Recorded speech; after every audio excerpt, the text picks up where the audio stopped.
Story, les rendez-vous d'Alfred Hitchcock racontés par Serge Sauvian. Aujourd'hui, explosion au commissariat d'Edward D. Hawke.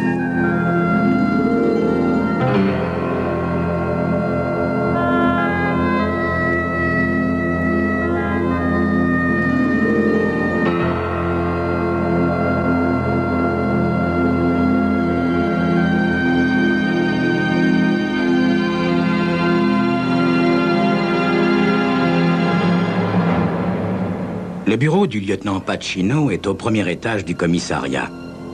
Les inculpés en garde à vue sont logés dans des cellules juste au-dessus de sa tête.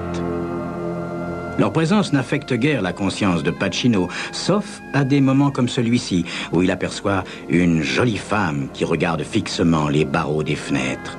« Mon sang, Fletcher, le sosie de mon fantasme, une crinière de lionne !»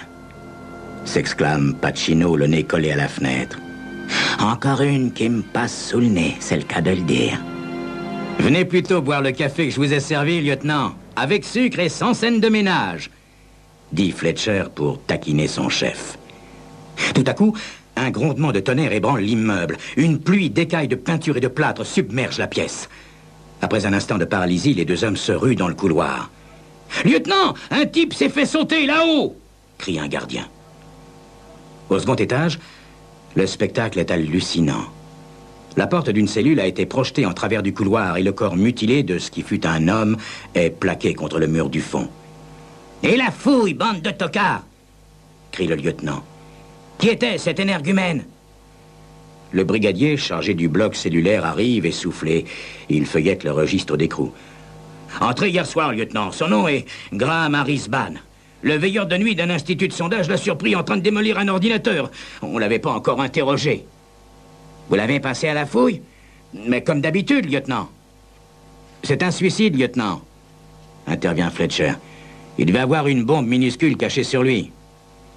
Ouais. Il aurait mieux fait de faire sauter les ordinateurs plutôt que de se faire sauter lui-même, dit Pacino. S'il ne l'a pas fait, c'est qu'il avait ses raisons. Bon, au travail, Fletcher. Vous allez enquêter sur ce que cet individu faisait dans la vie. Le soir même, Fletcher est en mesure de révéler que le mort est un dénommé Graham Harrisban, qu'il avait femme et enfants et que la petite famille vivait à Retriever. Les analyses pratiquées par le laboratoire sur les lambeaux des habits révèlent que la bombe était au fulminate de mercure. Le lieutenant tapote nerveusement sur son bureau. Primo, pourquoi cet énergumène n'a pas fait sauter les ordinateurs? Secondo, pourquoi a-t-il attendu d'être en cellule pour se faire sauter, hein? Pourquoi? J'ai des informations, lieutenant, dit Fletcher. Voilà, les ordinateurs auxquels Harrisban s'est attaqué appartiennent au Boward Institute. C'est une société de sondage. Hier soir, le patron, Frank Stella, avait demandé à ses employés de rester plus tard pour boucler une étude de marché. Vers 21h, Harrisban fait irruption dans la salle où ils étaient, prétextant une visite d'entretien pour les ordinateurs. Le patron l'a envoyé balader, et comme Harrisban insistait, il lui a intimé l'ordre de partir et l'a fait expulser. Et c'est à ce moment-là qu'il s'est attaqué aux ordinateurs, Fletcher? Non, lieutenant, non. Il était 23h environ quand le veilleur de nuit a surpris Harrisban. Celui-ci s'était sans doute laissé enfermer en se cachant dans les toilettes. C'est le bruit qui venait d'un des bureaux qui a alerté le veilleur de nuit. Dites-moi, Fletcher, sur quoi travaillait cette société de sondage? Eh bien, ils sont en train de boucler une étude de marché pour le compte de la Licensed Alcohol Society, lieutenant. Il s'agit de déterminer les lieux de vente de boissons alcoolisées. Bien. Je vous remercie, Fletcher. Je vais aller présenter mes condoléances à la veuve du mort. Le défunt habitait Morton Street, une petite rue tranquille. Les maisons sont vieilles, mais propres. Ah, voilà le numéro 6. Et c'est sans doute Madame Harrisban qui apparaît sur le seuil de la porte, toute vêtue de noir. Une chevelure rousse retenue en un chignon serré. Ah, pas mal. Ne peut s'empêcher de penser le lieutenant Pacino, qui ressent en même temps un petit pincement au cœur. Madame Harrisban, permettez-moi de me présenter, lieutenant Pacino de la brigade criminelle. Je ne vous retiendrai pas longtemps, Madame Harrisban. Je voudrais juste vous poser quelques questions à propos de votre mari et vous présenter mes sincères condoléances. Madame Harrisban, que faisait très exactement votre mari? Nous exploitions une petite affaire de réparation de postes de télévision et de radio, installée ici, lieutenant. Ah. Puis-je entrer, madame? Pacino, à la suite de Madame Harrisban, pénètre dans une pièce encombrée du sol au plafond de récepteurs de télé et de tubes cathodiques que la lumière crue d'une unique ampoule éclaire. Il prend en main plusieurs talkie-walkie démontés et les examine. Puis son attention est attirée par un paquet de cigarettes. Vidé de son contenu initial, il a soigneusement été regarni avec un minuscule appareil électronique. Vous travailliez avec votre mari, Madame Harrisban? Demande le lieutenant en soulevant un petit tube posé sur une étagère qu'il met discrètement dans sa poche avec le paquet de cigarettes. Ça pourrait bien être du fulminate de mercure, ça, se dit-il. Madame Harrisban, je parie que vous êtes spécialiste en soudure. Oui, lieutenant. Mon mari est astigmate, alors je l'aidais pour tout ce qui demandait de la précision.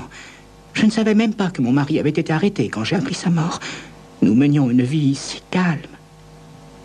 Madame Harrisban, est-ce que vous avez eu l'impression que votre mari disposait de davantage d'argent ces temps-ci? Non, lieutenant. Notre compte en banque est toujours au même niveau. Pourriez-vous me montrer votre fichier client, madame? Madame Harrisban ouvre nerveusement plusieurs tiroirs avant d'extirper un petit cahier. Ce qui laisse au lieutenant Pacino le temps de feuilleter l'agenda resté ouvert à la page de la veille. Madame, Drunk, c'est bien le nom du dernier client de votre mari? Vous savez, lieutenant, je ne connais pas tous les clients de mon mari. Vous pensez qu'il a été assassiné, lieutenant? Madame Harrisban, pour l'instant, je mène l'enquête, mais nous aurons l'occasion de nous revoir. En bas du commissariat, le lieutenant Pacino achète le journal du soir et le parcourt en montant lentement l'escalier qui mène à son bureau. À la une, un article avec la photo de Frank Stella, le directeur du Broward Institute, dont un ordinateur a été saboté. En bas de page, un titre attire l'attention de Pacino. Le dernier État prohibitionniste lève son interdit sur la vente de boissons alcoolisées le mois prochain.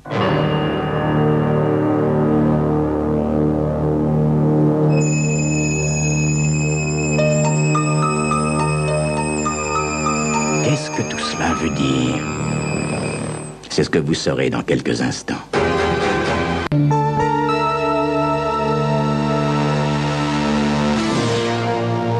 Bonsoir, lieutenant. Ah, Fletcher, dites-moi, je voudrais que vous retrouviez la trace d'un certain Drunk. Possible que ce soit un avocat ou un homme d'affaires.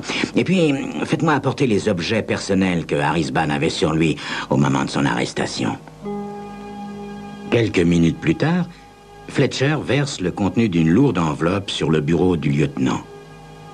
Voyons.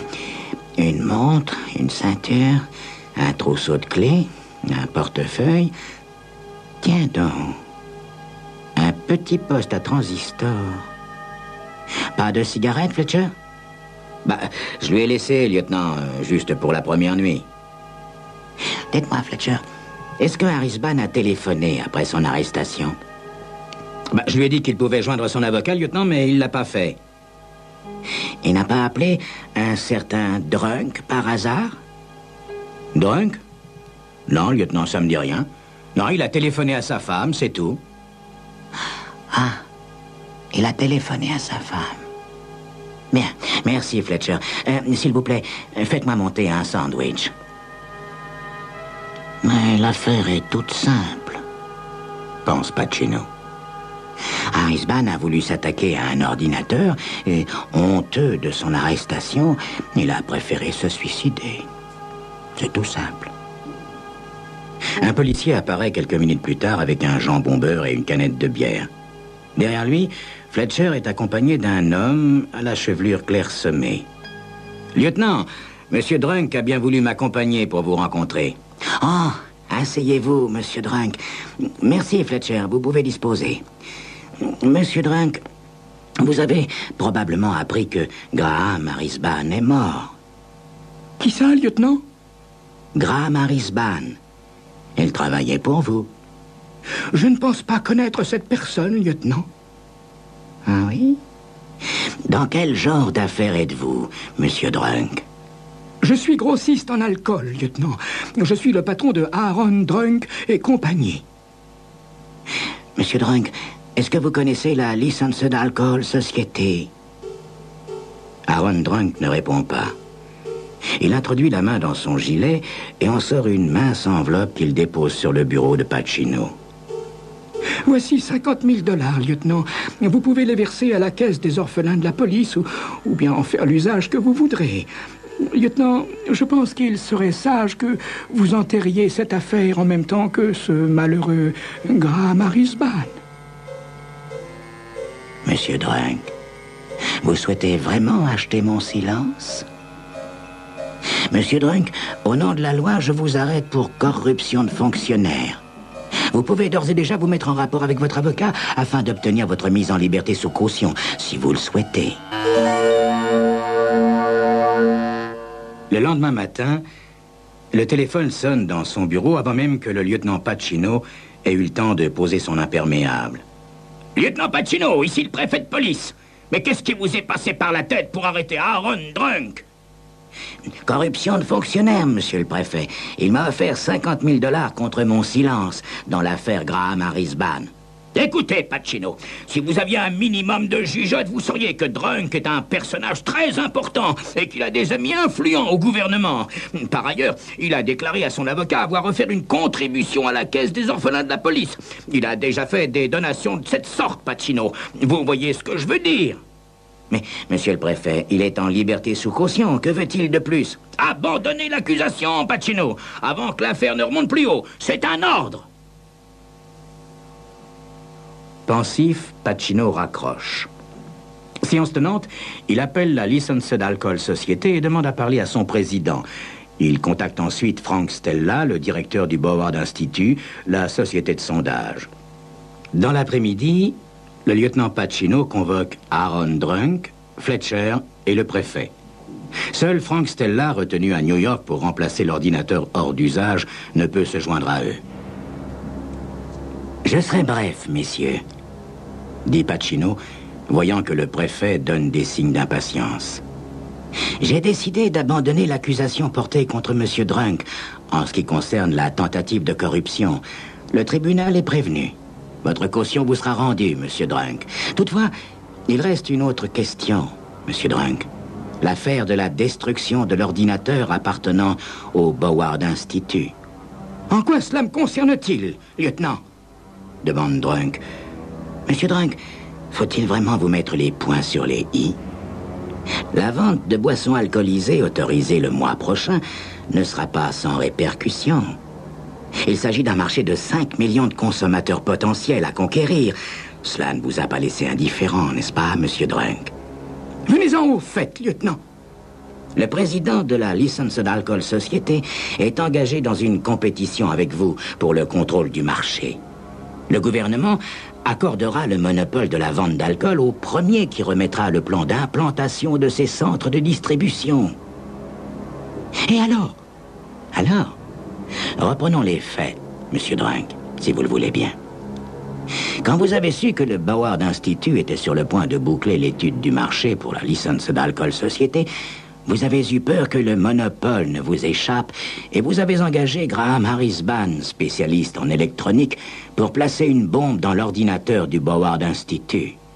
La première tentative de Graham a échoué. À la seconde, il n'a pas eu plus de chance. Le veilleur de nuit l'a surpris et a alerté la police. J'ai par ailleurs la preuve que vous avez rencontré Graham Harrisban. Le rendez-vous était inscrit sur son agenda. Quant à Frank Stella, le directeur du Boward Institute, il expliquera les dommages causés à ses ordinateurs. Voilà pour ce qui vous concerne, Monsieur Drunk. Si vous n'avez rien à ajouter, vous pouvez disposer de votre liberté. tant qu'il en est encore temps. J'ai beaucoup de relations et beaucoup d'amis, monsieur le préfet. Je pensais que vous en faisiez partie. Bien entendu, la contribution à la caisse des orphelins de la police tient toujours. Dit Drunk, avant de tourner les talons et de quitter la pièce. Bien, je reprends le fil des événements, si vous le permettez, monsieur le préfet. Quand les policiers ont arrêté Harrisman, en voyant le marteau et le tournevis qui avaient servi à détériorer l'ordinateur, ils ont cru qu'Harrisman n'avait pas d'autre arme sur lui. Ils n'ont pas vu qu'une bombe au fulminate de mercure était dissimulée dans un paquet de cigarettes. Harrisman avait prévu de la faire exploser au moyen d'ondes radio émises par un petit transmetteur qu'il portait sur lui.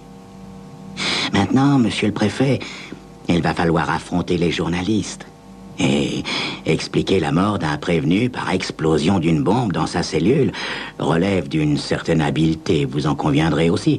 Je vous conseille de leur dire toute la vérité. C'est-à-dire que Harrisman a été arrêté et fouillé et que la bombe télécommandée, cachée dans le paquet de cigarettes, a échappé à la fouille.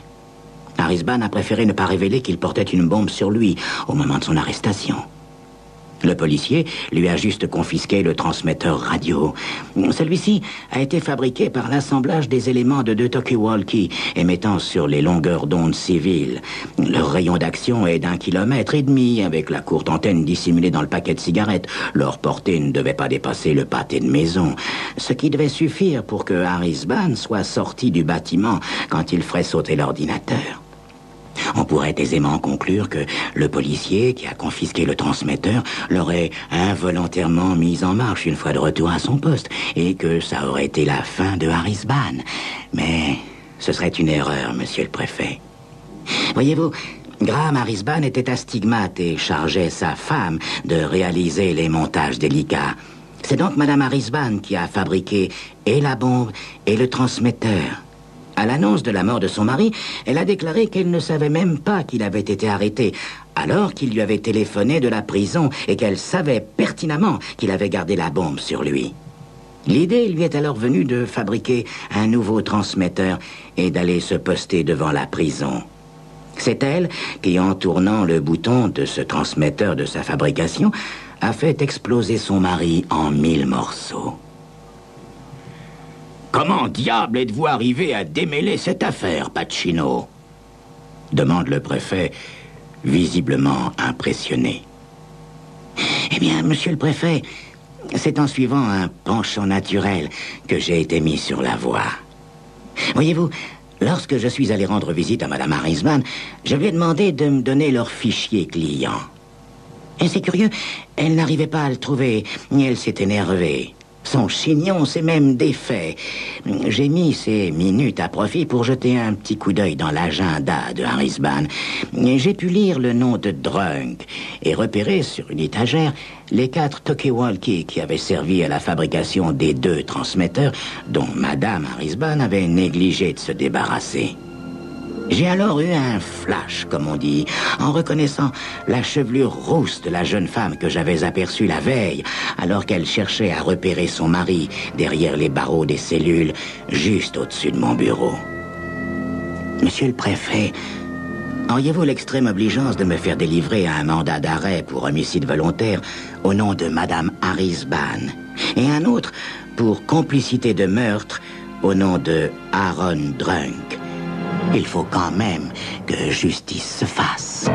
C'était Crime Story, les rendez-vous d'Alfred Hitchcock racontés par Serge Sauvion. Aujourd'hui, explosion au commissariat d'Edward D. Hawke.